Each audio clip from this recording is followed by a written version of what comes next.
Yan, hello, hello, good morning everyone. It's me again, Ate Jackie. Welcome sa Life is Real. Ang ganda nito, 'di ba? Na bahay siya or parang bakasyonan, if God's will, Lord.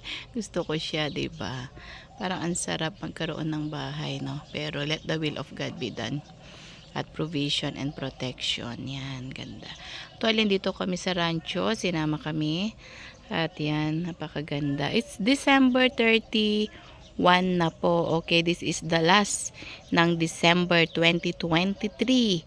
So, thank God for all the blessing, for all na mga pagpapala niya, ano man ang dumating, ups and down tayo for 2023 na ang dami-dami natin mga dinaan ng mga problema at trials still.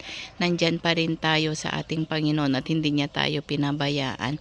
Nawa po this coming 2024, more blessing, i-double, double anointing, double provision, double health, double idoble po natin lahat yan, di ba, ang 2024 para sa ating Panginoon. More faith, more trust God, and more ano man ang dumating, mga pagsubok, makakaya natin dahil kasama po natin ang ating Panginoon. So, napakabuti po niya, okay? Mas alam po niya yung future natin. Sad man, dumadaan man tayo sa mga pagsubok noong 2023, at least, na daanan natin lang yan. Huwag tayong tumambay, kundi daanan lang natin. Bakit po? Kasi tumitibay tayo sa mga pagsubok na yan. So muli, shalom shalom and God bless you all and bye for now.